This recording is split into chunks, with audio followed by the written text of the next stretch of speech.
Afroman just won a defamation lawsuit that will probably go down as one of the most outrageous court cases ever live streamed. Can you tell me what fact about you that receding hairline or refers to, please? I'm sorry? Okay. So not only was this a defamation suit brought against him by the police, but all of the alleged defamatory posts only got more attention because of the spectacle and made the Adams County Sheriff's Department even more of a laughingstock than what it was before. Not to mention, the clips of these officers on the stand being forced to repeat the rude names they were called over and over again makes it so much more funny. Like, it kind of feels like a comedy sketch at this point. I wouldn't trust him with being alone in my house. So I find that pretty insulting. that statement is what you're suing on. Well, no. I told you this is one of many. Well, and that's why we're trying to find. You keep trying to make it singular. I'm telling you it's not singular, it's plural. Okay, and so one of them is dip, one is receding hairline, Yep. and the other is tits. Yes. I'm sure they're all regretting most of the choices they made, because if they thought their reputations were damaged then they're probably going to want to join some sort of witness protection now. Lisa, I'm sorry. I didn't know that hurt you like that.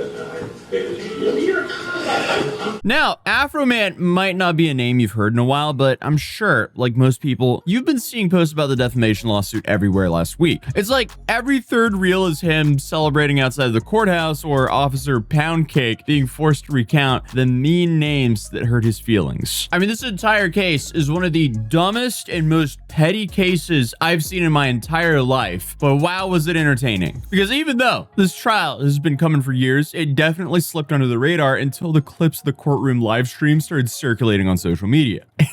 And if you've seen any of these clips, you would probably agree, how could they not? Fact, they never should have came to my house in the first place. Fact, if they hadn't have came to my house, they wouldn't have put themselves on the video camera and in my music career. All of this is their fault, and they have the audacity to sue me. These people and you are the predators and the victim at the same time.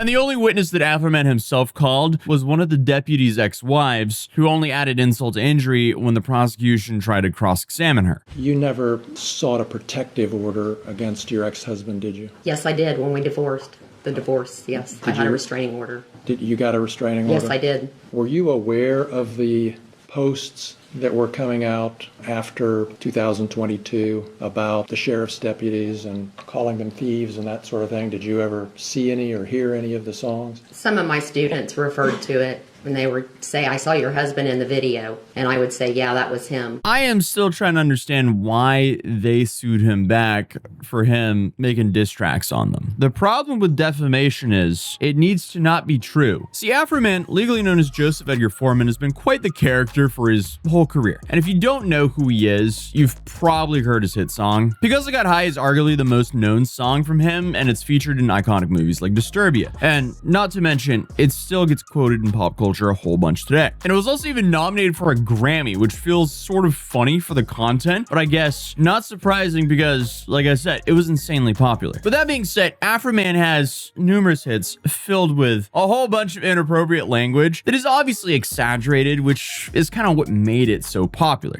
But according to his Wikipedia, his very first song was a diss track about a school bully. So even though Afroman takes shots in his music, the person on the receiving end usually deserves it, even if only a little bit. She ate my ex-wife just like pizza, eating blah, blah, blah, over and over, thousands of times on the internet. And it's safe to say the Adams County Sheriff's Department did not like what Afroman was doing, even if they didn't understand the insults. Is it true that Mr. Foreman called you a hunchback?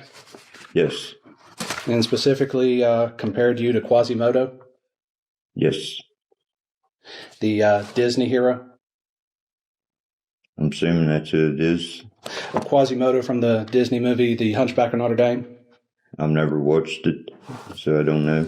So they claimed it was defamation and sued him for nearly $4 million in damages for humiliation, ridicule, mental distress, embarrassment, and loss of reputation. But Afroman stood firm in his belief that this was all parody and should be allowed. If they hadn't damaged his property, he wouldn't have made the songs about it in the first place. Yeah, my whole thing is they never should have rated me in the first place. That's your whole thing. That's my whole thing. That's the point, That's my whole thing. If they never would have showed up, there would be no songs about them. I wouldn't know who they are.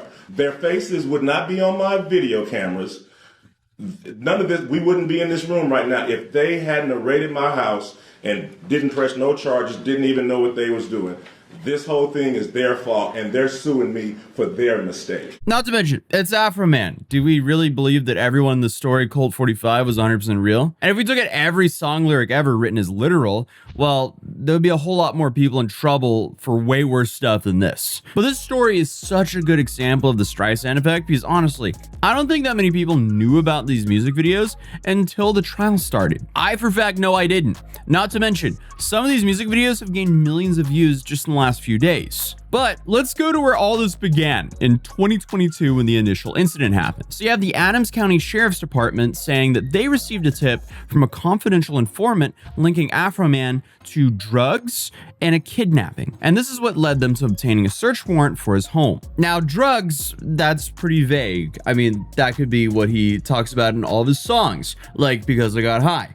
So I don't really know if you need a confidential informant to get that kind of information that he may or may not have some green on him. But no matter what the tip was, no charges came from it. And the way the search was executed by the Adams County Sheriff Department ended up being the real story everyone was focused on. Luckily, Afroman and his family weren't home at the time the police stormed the property and damaged and destroyed his gate, front door, and security system. But even though they damaged the security system, he was still able to get footage of what happened. But they came fully kitted up with rifles and even riot shields because I guess they thought that they were gonna get into it. But as it turns out, they only found a few grand and a couple joints and weed pens, which again, are probably the least surprising things you could ever find at Afroman's house. But this is where it all starts to get even more interesting because when the money was returned to Afroman, it was apparently missing $400.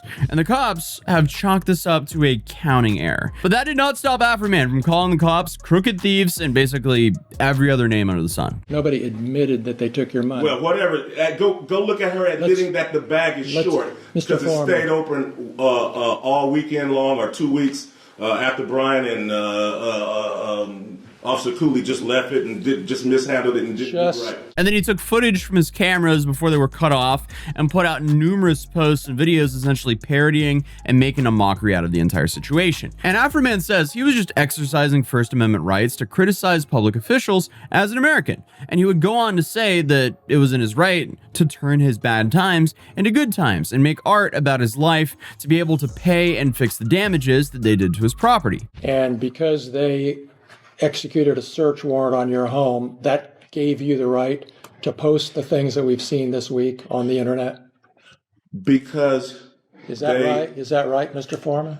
Yes, for tearing down my door, not paying for it, not being apologetic, me being a sport, doing something peaceful to raise the money to pay for their damages, me having the right of the freedom of speech as an American, to talk to my family, friends, and fans about what the sheriffs did to my home. Yes, I had the right to my freedom of speech. After they left, I had the right to kick the can and to do what I had to do to repair the damage they brought to my house. And it's safe to say the jury agreed, which I don't think any of the cops expected. In all circumstances, the jury finds in favor of the defendant. No plaintiff verdict prevailed.